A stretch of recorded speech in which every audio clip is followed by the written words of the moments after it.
Hello,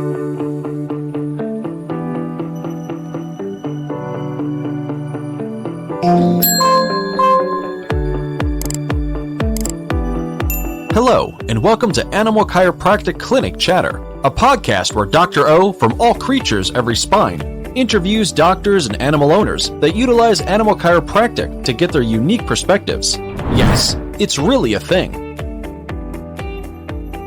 Dr. O utilizes his 30 years of experience as both an animal chiropractor and veterinarian, and to dig deep into the discussion of complex issues affecting the lives of your animal friends and companions.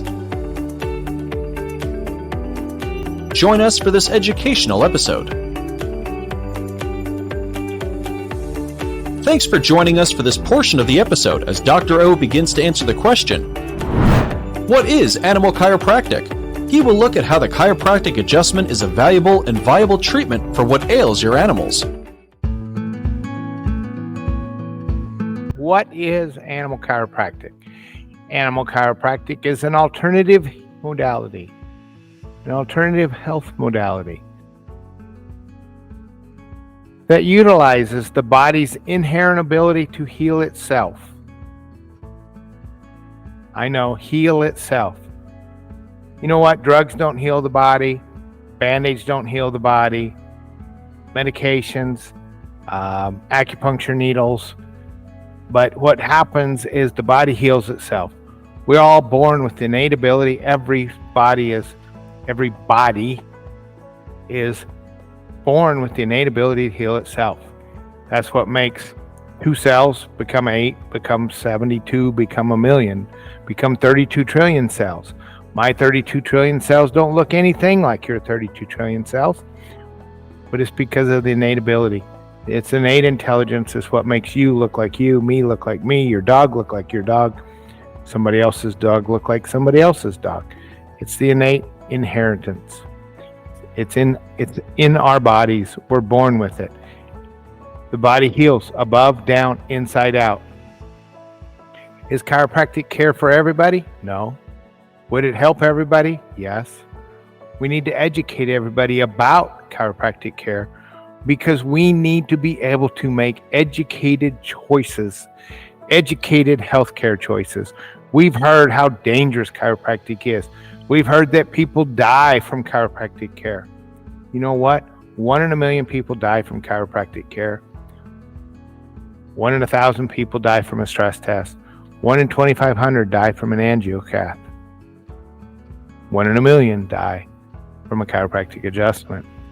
A huge difference. And in fact, the number 1 cause of death from chiropractic care is if you have a dissecting aneurysm in your neck, the first sign is neck pain. 1 in a million people die if you have that. Guess what? If you go to a traditional doctor, your chances of dying are 1 in a million. So if you have a dissecting aneurysm in your neck, your chances of dying are 1 in a million, and it doesn't matter what healthcare modality you choose. So, chiropractic care, safe or dangerous? The media would like us to think it's dangerous, but it is probably the safest one out there. Follow the dollar signs. Chiropractic adjustment, depending on whether your insurance covers it or not. But even if you have a copay, it's going to be less than $100. Go to the doctor. You're going to be spending a lot of money. So, and then they're going to have you on drugs. Reason they want you on drugs, so they can get you on more drugs. The reason I want to put your pet on a drug is because you'll continue to use it. If I adjust your dog, he'll feel better. Yep, I want to get him addicted to chiropractic care. It's a safe alternative method with very few side effects. And in fact, the biggest side effects are your dog will feel better. He'll have more energy.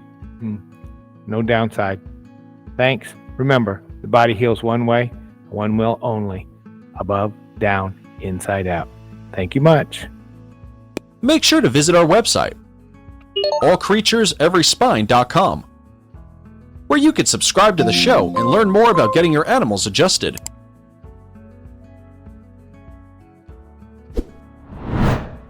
If you are in the Meridian, Texas area, drop in on a Tuesday afternoon to get your animals adjusted. If that isn't possible, schedule a consultation on your animal's health with Dr. O. You can also purchase a copy of Dr. O's book. Yes, it's really a thing.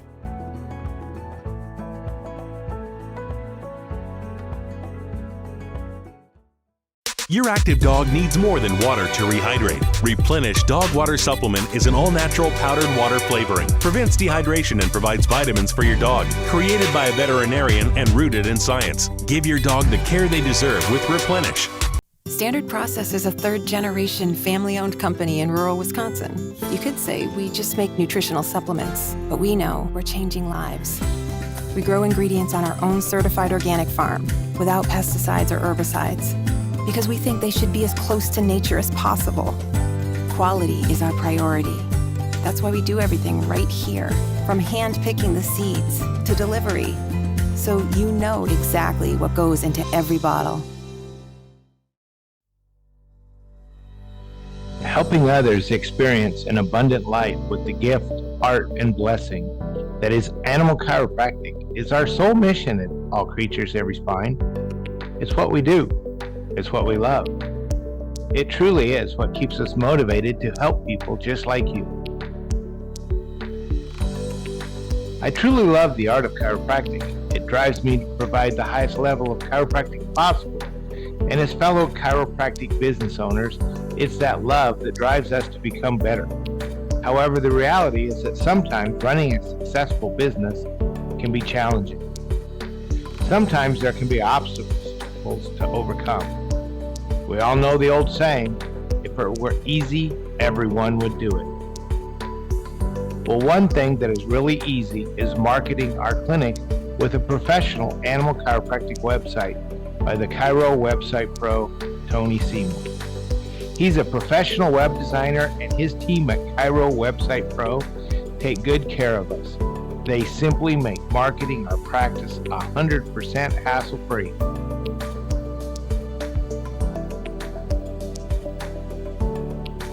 If you're looking for the #1 hands-free way to market your practice, give the Chiro Website Pro a call at 423-779-4630 or simply visit www.chirowebsitepro.com and make sure you ask them about the special ACES discount and let them know Dr. Amy and Dr. O sent you. You'll be glad.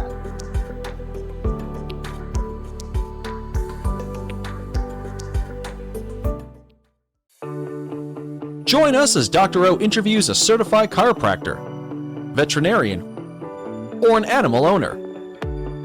These enthusiastic people explain how they utilize animal chiropractic to alter the lives of the animals in their communities.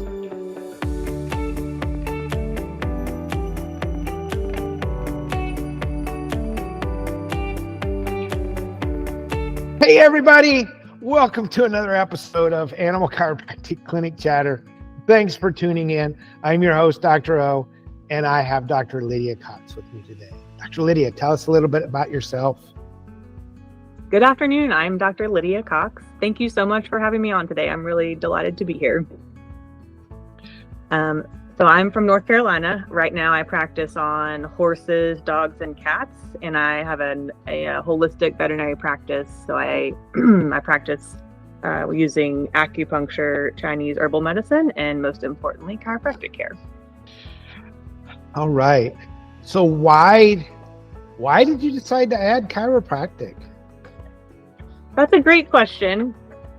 And how do I say? So why did I decide to add chiropractic?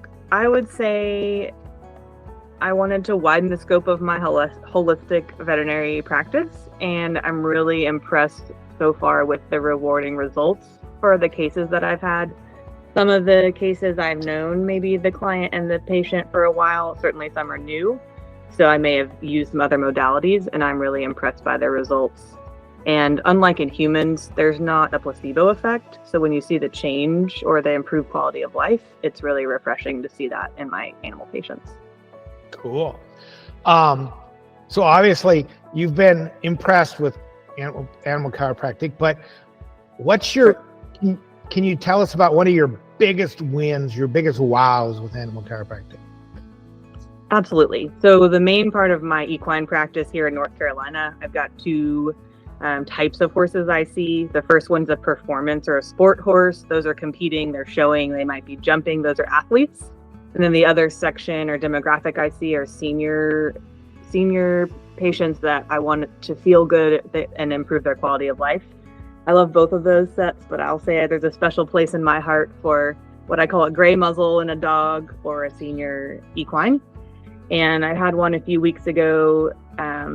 She's a 30-year-old mare, and the client I've known for a while as far as doing acupuncture, and we did her first chiropractic adjustment. And I love getting feedback from clients. I don't always get it, but sometimes it will make my day when I get a text or a picture or something even so simple. But this particular mare has some challenges we've worked on, and even after that first chiropractic adjustment, her owner or her guardian noted that she had even more of an improved quality of life. So far that's my biggest win, and I'm really proud of that one. Cool. Yeah, when you came to class, we're a little down on our old folks, but because we had lost a 43-year-old and Sure. a 38-year-old like a couple months before you got here. So, but Right. yeah, it was. We do definitely have some old guys hanging around, and it's amazing what it does to their ability to move without drugs. Absolutely. And sometimes as veterinarians, we're like, oh, just take some non-steroidal anti-inflammatories, take some COX-2 inhibitors. There's no problem with those. And we just had a dog come in the other day, and it was carried in. Well, the first day it came in and it wasn't that bad. And, but it was, and the diagnosis was an elbow dysplasia, which would be a front end lameness. Right. And the dog was wobbly on all four legs, couldn't. And so I adjusted it, talked a little bit, and they showed me x-rays, and the only x-rays were the elbows. And they looked, Right. and they looked fairly decent. But they said, yeah, they had thought maybe it was elbow dysplasia. They were going to do $10,000 worth of surgery. And this dog was unable to walk on all four limbs. Right. So I said, no drugs, ice, let's see what happens. So they came back in the next week carrying the dog in. Literally carried it in. The guy carried it in, laid it down, and said, I think it's dying. And I was like, no, I mean, that's not good. And so then the wife came in, and I said, is it still or again? I mean, is like this a steady downward from one night? Oh, no. He did great for 4 days. And then he was kind of starting to slip a little bit. So we gave him a couple doses of his medicine. Okay. So we looked up the side effects of the medication, and Right. they were disorientation and, problems with walking and all kinds of stuff. And so we got him off all drugs. It took another week to get him back to where he was. And now we're starting to get improvement again. So hopefully we'll get him back to where he's just exhibiting the problems of the front end, and then we can deal with that issue. But the complications of the medication were huge, and Right. especially for this dog that just had a little bit of issue in the front end, and you're talking about quality of life. So we went from a dog that had a little bit of issues getting around, was a little bit uncomfortable getting up and down, and so the owners were concerned about his quality of life, to a dog that literally couldn't walk because of medication. And so this dog would have, without chiropractic, would have ended up being euthanized. Sure. And so it's huge what we can do for some of these people. And I'm glad you're starting to see that in your horses. And you've not been doing this for very long, right? Right. I'm just getting started. I'm excited. My clients, some of them knew that I was pursuing this and were excited to get their horses going on it. But some of them I know, and of course, new clients as well. And I'm trying to set expectations. Certainly, each case is different, but I try to have the client commit to, can we at least try 3 sessions or 3 treatments? Because it is not one and done. Although it sounds like your case, you made a really significant difference in the first time, but sometimes I will get the feedback of, oh, like a one-off situation or one time. And I think it's important to do it over time. And that's how I'm shifting the expectations or setting expectations for my clients who maybe aren't skeptical but haven't seen it before. And so I say, look, this is what we can expect over time, just like you were saying. Yeah, and I do. Sometimes we get very significant results the first time, and Sure.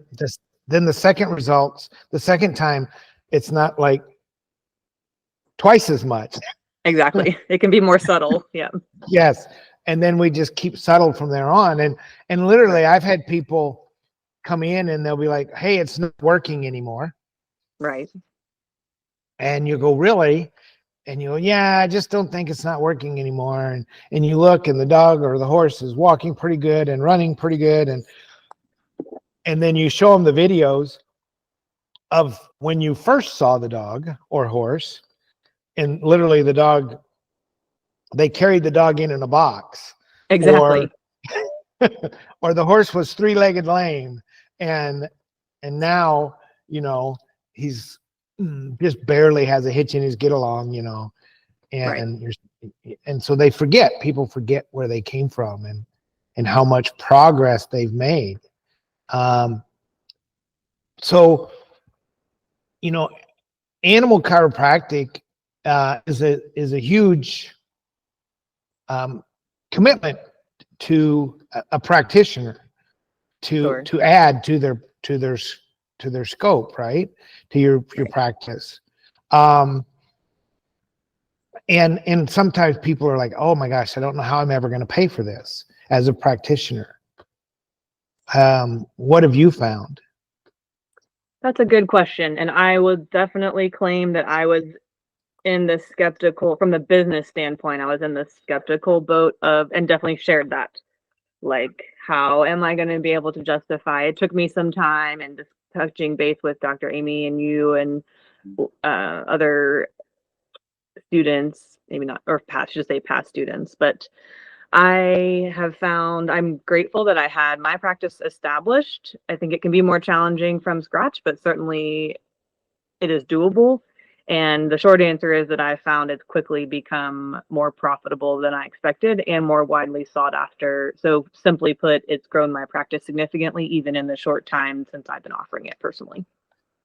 Okay, cool. Yeah. And you're not even done yet with your Correct. training. I am here. That's absolutely right. I've got a few more sessions and I will be back on the ranch in, I think, 3 weeks, actually. So, and that's what people don't realize is the way we teach at ACES. Did you feel comfortable going home and adjusting?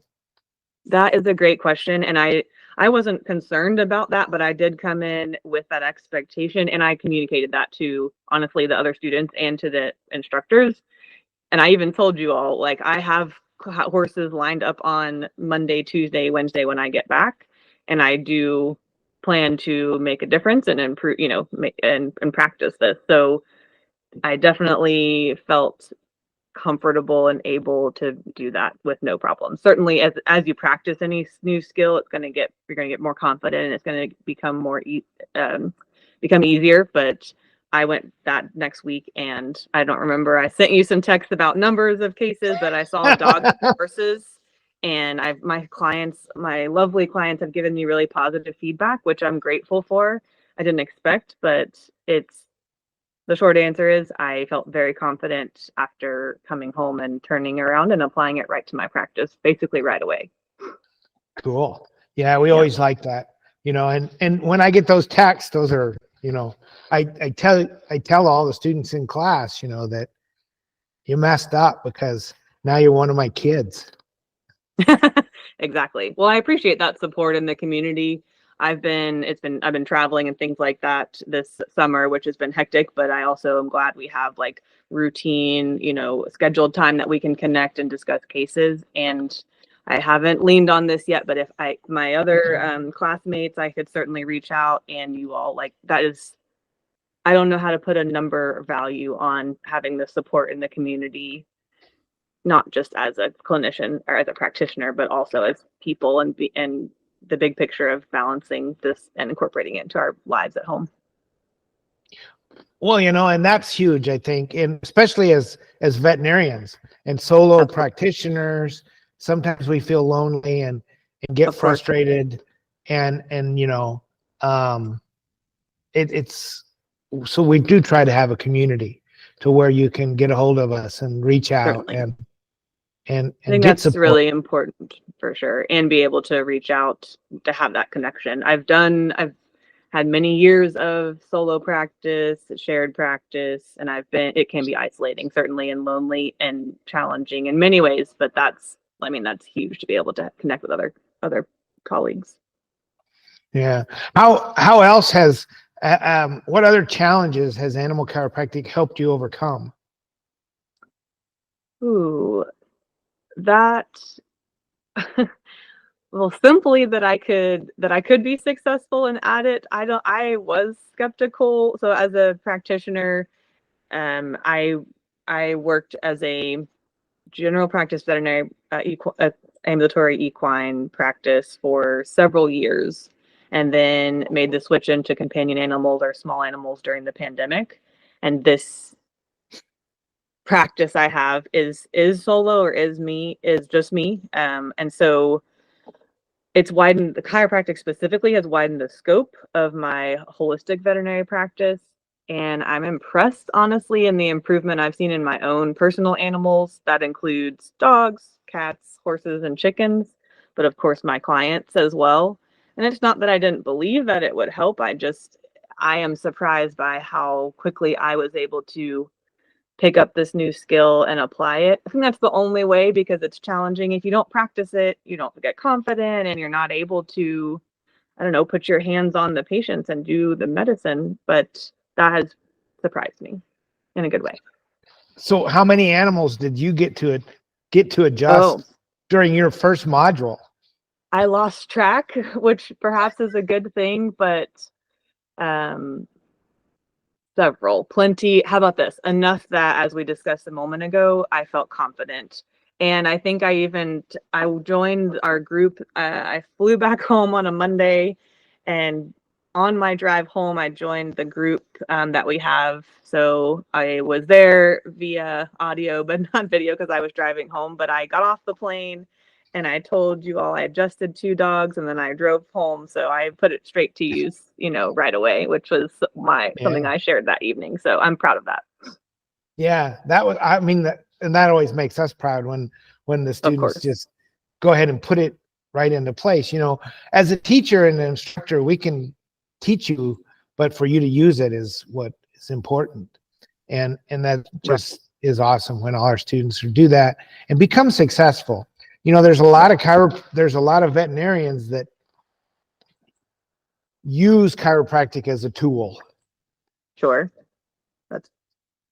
But you found it's a little bit more than a tool, isn't it? Yes, and it's a shift in practice, honestly, for the clients and the clinician. It's a shift, in my opinion, from reactive medicine that I've practiced conventionally for years and years. I feel strong doing that.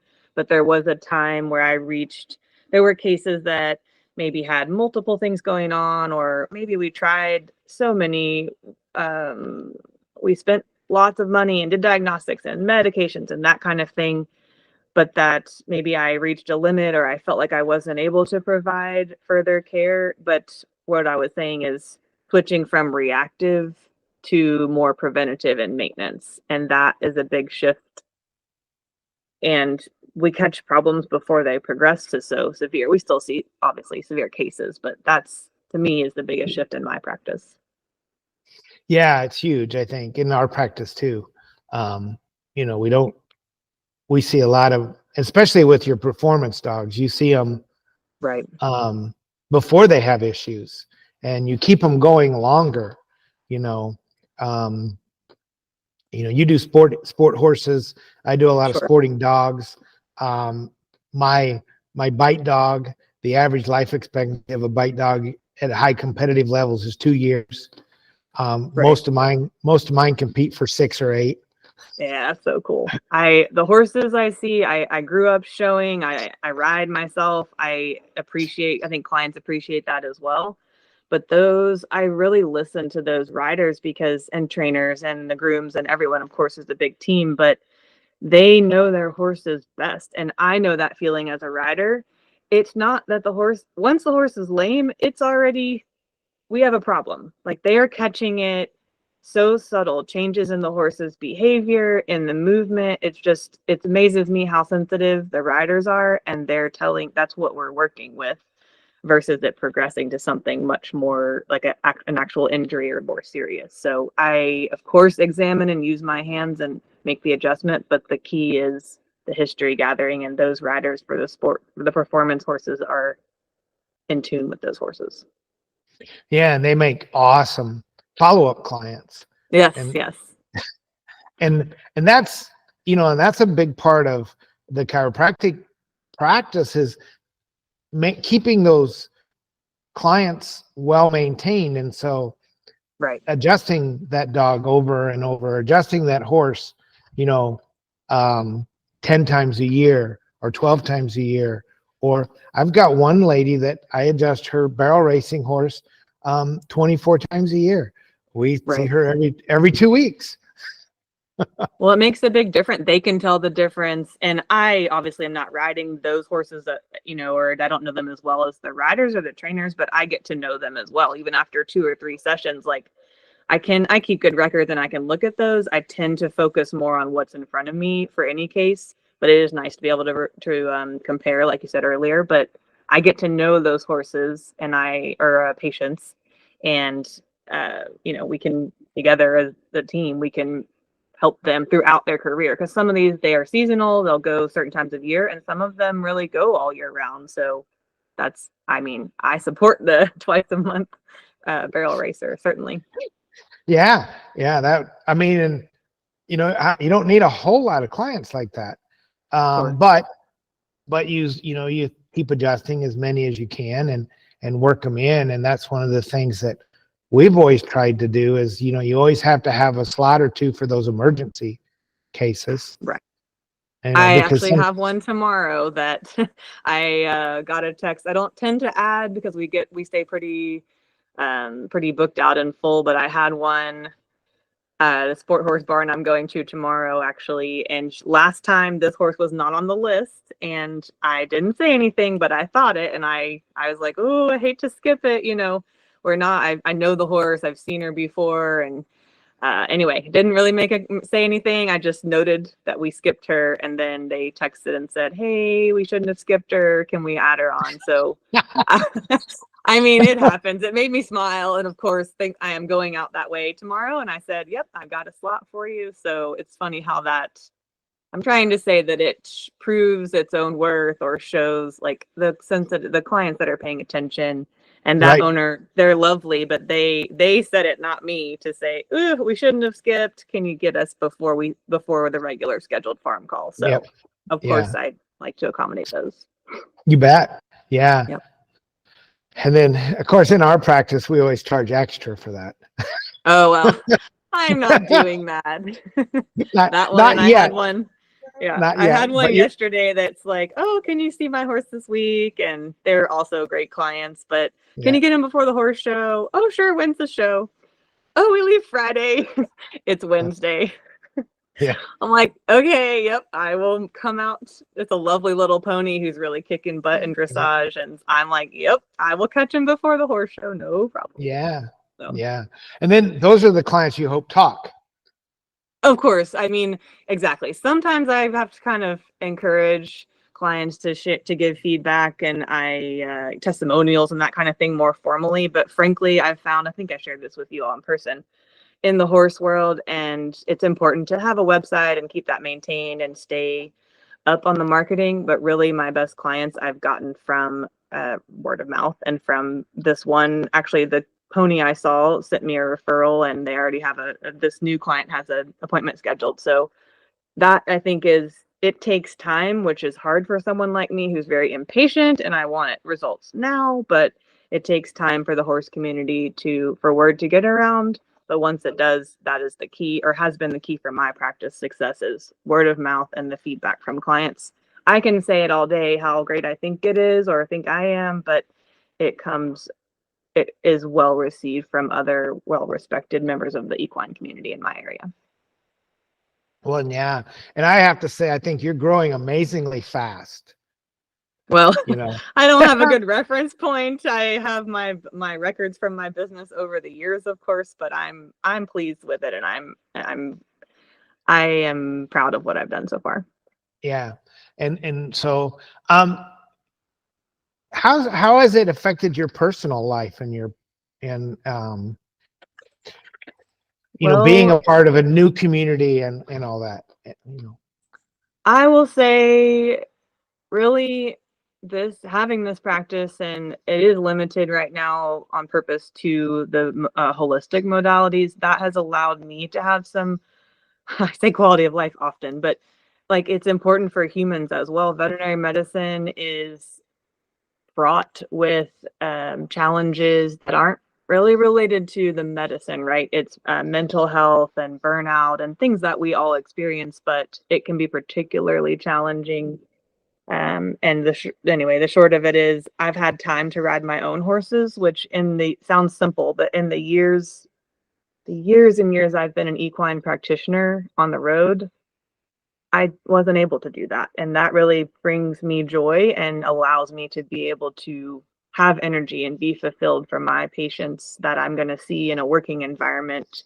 I treat my own horses too, of course. But anyway, being able to have some, maybe not balance, but integration, and be able to have time in the day to see my own family, my own farm, and that kind of thing, that's really important. And it was something I didn't have previously. So, yeah. So you sent me some pictures from your vacation, from your hiking vacation. Yeah, I did. I should have brought them up. I have some more pictures. I'm going to put them on the website because I'm really proud and I'm kind of a nerd. So this is a whale of some kind, not entirely sure which species, but it's a vertebrae that it looks like a rock when you just walk right past, but it's like on a wall of rocks or stones. And I kind of did a double take and went, wait a second, that's a whale vertebra. So I sent you guys that because I was proud. I just got back from Alaska, so that was a highlight. Yeah. And I asked you to bring it with you so we could examine it closer. Yeah, I couldn't work that out. It's a little too big to bring home. I got lots of pictures though. I was in Louisiana at the vet school, and they were giving me a tour, and I actually first I told you to bring it to our bone room and we could examine it closer, right? Your bone, because we have 68 spines in our bone room and different bones. And I was at Louisiana, and they were taking me through a tour, and they left me alone in a room with a whale atlas. That's so cool. I could be in there for hours looking at it. And I took a lot of selfies, and I was trying to, and I was like, the whale, it weighed a lot, but it was probably only about 40 or 50 pounds because it wasn't petrified rock like yours was. But I was like trying to figure out how to stick it in my shirt or. Yeah, this was too big for that. Well, this one was too. It was, it was pretty good size, and there was no way. And anyway, people have seen the pictures and said, "Oh my gosh, they really didn't realize who they left alone with the." Exactly. Did they? Because we get that way, and I tell people I play with the bones. I go down and I figure out how they move, and Dr. Amy tells me that doesn't sound very professional, that I study the bones, and I'm like, nah, I play with them. Yeah, exactly. I just want to know how they move, and because then when I know how they move, I can figure out how they don't move. Sure. and then we can figure out how to make them go back. And so that's kind of cool. But yeah, that was exciting when you sent those pictures of the vertebra that you, and my question is, would you have noticed that a year ago? Ooh, I don't think so, honestly. I don't think so. So isn't it funny how we start to notice different things in our environment? Absolutely. Yeah. And different things make a difference. And so do you have any words of wisdom for other solo practitioners, male or female, in the equine world about adding animal chiropractic? Well, we talked about community being important. You can do it alone. I mean, I'm a pretty independent person, but I've always liked to discuss cases with colleagues in a way that is not like I have to have that, but I like the support and discussing like the actual science and things behind the cases. But it's hard to put that into words. I think having each other's backs and being supportive, even if it's across the country or virtually, like obviously we're not going to be necessarily in each other's practice areas, but having that support. There's another clinician, Dr. Longacre, who's down in South Carolina, who is I think several months ahead of me in the labs. I'd have to look up where she is, but as far as like where she is in the program, but I've not met her, but she was very positive and encouraging me. So I'm saying it helps to have someone kind of in your corner and to cheerlead, as far as that goes. But the short answer is you can do it. And I was skeptical because it's at home. It's just me and it's just me running this practice. And I hope one day to grow, but it was intimidating making the first step as far as the commitment of time and resources. And I mean, it's a financial commitment, and I mean resources as in like bandwidth, and my brain is really where I go with that because I stay busy. I have a lot going on, which I love that I have a full life, but it was intimidating trying to figure out where I could put this and incorporate this practice. And so, like, if you were facing burnout as an equine practitioner, Oh, I have, yep. and adding this extra bandwidth instead of adding to your burnout, what would it do? Did it help your? From a place of that's challenging to discuss. From a place of being burned out, which I am not currently, but I have certainly been, and definitely in equine medicine, that is a serious challenge. I will say that I was not able to access that bandwidth for things like acupuncture, which I practice, and chiropractic, of course. And those things, to me, I didn't have the mental space or capacity to have the willingness and the like curiosity and wanting to learn. I was in survival mode. I was having trouble just day to day. Like I said before, I wasn't riding my own horses. That was a dark and challenging time mentally.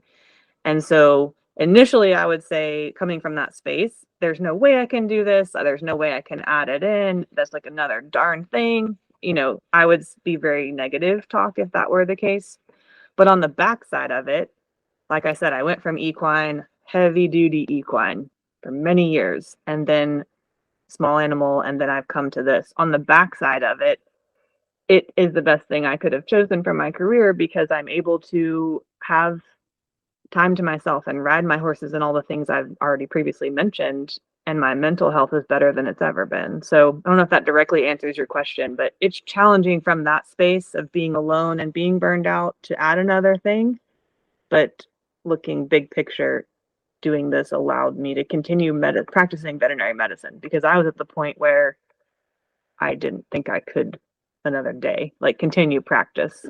So Yeah. I know that's really serious, but that's where, and that's the industry right now, and is really in a bad, even worse than when I was doing strictly general practice. It's worse now. So. Well, yeah, it's, and there's some like Washington State has two, the whole state of Washington has two rural large animal practitioners. Right. That's even horses. Right. When clients are learning a little better boundaries and taking care and treating us more in a more positive way. But the way I made it work for me, which would not be necessarily for everyone, is that I limited my practice. That's hard for someone who has wanted to do all the things and be a sport horse practitioner and focus on podiatry, all the things I love. But the way I've worked that is that I play nice with my colleagues around. I get references from other horse people and owners, but really from other equine practitioners in the area, which is the biggest compliment, because I'm not here to compete with them or step on their toes. Like, there's so few of us, we've got to help each other. But also I tell them and my clients up front, my practice is limited to holistic care. I don't, no longer do I provide preventative care like vaccines or teeth.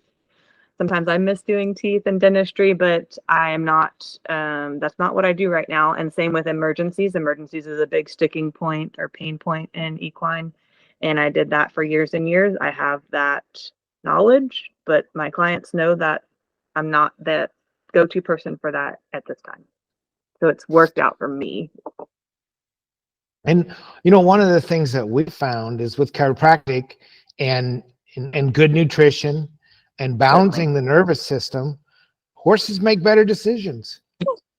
Yes, and there are less there's always going to be, but there's less emergency type medicine when things are more in balance, certainly. Yes. We don't do things like run through a fence because a paper bag is chasing us. That is a great point. Yeah. You know, I mean, not that we won't occasionally get tangled up in a fence, but, sure, you know, but not because of the imaginary paper bag lion, right? Sure. You know, which is huge, because it's like that, you know, you go out, your horse is freaking out, and you go out and look, and there's a little piece of paper in the pasture, you know, and you're like, this is what's, I thought it was exactly. A bed of rat. It's horses. Yeah. I thought it was a bed of rattlesnakes or something, you know, and it's like a piece of paper flickering in the wind. And because I mean, in our place, it could be a rattlesnake, but that's true. We don't have those here, thankfully. Yeah. So anyway, yes. All right. So any words of wisdom?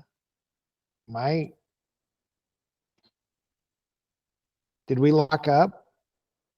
I'm still here. I can hear you, but I don't know. Did it lock up on your side? Yep. Nope. I can see you. So we're here now. Okay. It went blank for a minute. I don't know what happened, but anyway, any parting words of wisdom for any doctors that are looking to add animal chiropractic? I would definitely take stock of the resources you have. That includes time and energy and money, of course. And the thing that I did to make it happen for me was look at a calendar and commit. I made the commitment to myself to do it. And then that's when I tend to do that. I become hyper focused on those things and get it going. But it was really challenging to get from considering to committing. So I think that in this course, I'm not on a super fast path, but you can choose. It can go longer if needed. I prefer faster, like getting it done sooner, but this course is designed that you can do it in a quick. One of my colleagues and the other students in my class is going even more quickly than I am. So you can really set it aside and kind of bust it out and get it done, or take the time. My personality is definitely works better if it's in front of me, we're doing it, versus dragging it out. But that's a value. So taking the time to commit to yourself, and that's hard because we have families and I have the farm, and we all have life. And so that would be my words of wisdom, is take that time and commit really to yourself. Yeah, and like we said, when we set up the ACEs program, it's not you have to be here one weekend a month for 5 months, and if you don't do it that way, you're out. One of your classmates is already done. Yeah, exactly. She kicked my butt. Yeah. Well, not necessarily, because she didn't have a lot of questions from experience when she came back to module 2. because she had Sure, like because only she turned right around. But she's a turning around and practicing it though, which I think is going to Right. serve. But I see Right. what you're saying. We didn't have time. I've lost track of the weeks, but I took some time between them so that I can I will be bringing you questions when I come back next month with the Yes. cases I've seen and expand upon that. So I think that works for me. The other works for her, and I'm proud of her, of course. But you can tailor it to what suits you best. Right. And you have up to 2 years without any penalties. Sure. And we've had, we hate to comment on this one, but we had one particular that was 10 years. Well, life Things happen. Yeah. And emergencies, health things come up, and that can be challenging. So I think it's good that there is the space, but when I get on something, it's nice to roll. But you can see that you have someone who's really knocked it out soon, and then you can go longer. So I think that's important. As life intervenes with what you do. So anyway, and then the second words of wisdom I would ask is, what do you wish everybody in your community knew about animal chiropractic? That's a great question, and I have several thoughts on that. So I wish that everyone knew, even in the community, whether it's horses or dogs, that something seemingly simple can make such a significant difference in the quality of life for animals, both behavioral and medical. So that's a big one. I'm also really pleased with what a great complement chiropractic care is to conventional veterinary medicine, because that's my background. My approach is more integrative versus in place of traditional medicine, but it works well together. So that's something I wish my community knew. And then finally, how much science is available behind the theory. We talk about evidence-based medicine with my colleagues, and that standard of care and gold standard type practice. That's really important to me. Learning is important, but also having the evidence behind it. And this is a well-established practice, and that's something I wish that we all knew. Yeah, there is tons of medicine behind it, or science behind it, and and it's and it's amazing how much has been brushed under the carpet, Right. And made light of, and so we're trying to bring that out, and that's huge. Did we forget anything? Anything else on your list that you wanted to talk about? I don't think so. We covered lots of ground. I'm really proud of being able and grateful for the opportunity to be able to learn and practice this. And even just one case, or I've had several cases, but I also that reminds me of if I have a client who maybe is skeptical or has never tried it before, we discuss this in lab, although I think I do this anyway, but I love to educate clients, and sometimes the most rewarding, I love the clients that believe and, whatever I recommend they'll do. Those are lovely, and that's great. But I sometimes have clients who don't know or understand, and I always ask a new client, have you had this done before to you? Or have you seen this before? Has your horse had this before? And that's a great opportunity to find out where they are and meet them there and discuss, encourage them to bring questions if they have during that session. And I can take the time when I couldn't previously in other types of practice with equines. I can take the time to explain it. So that's of import to me, to be able to explain this really works. And even if it's just one horse and they've never tried it before, and maybe I won't see them again, but it made a difference. That's really rewarding. Okay. Well, last thing, how do I get a hold of you if I need my dog or horse worked on? That is a great question. I've got a website. It is my practice name. It's garlandcoveequine.com. That's GarlandCove. Equine is EQUINE.com. We'll put that in the thing. Perfect. And we just contact you through the website. Yep, there's a survey on there. For some clients prefer email. I have my phone number and a contact info on there as well. So that's been the most popular resource. All right. So once again, everybody, thanks for tuning in. Remember, the body heals one way and one way only, above, down, inside out. Keep those atlases adjusted. And until next time, we'll see you later. Thank you. Thank you. If you are or know a veterinarian or chiropractor, or a student of either of these professions, visit our website, Animal Chiropractic Education Source, to see how to become certified in animal chiropractic. Start improving the lives of the animals around you. Thanks for tuning in. Be sure to subscribe to the ACES channels so that you never miss an exciting episode.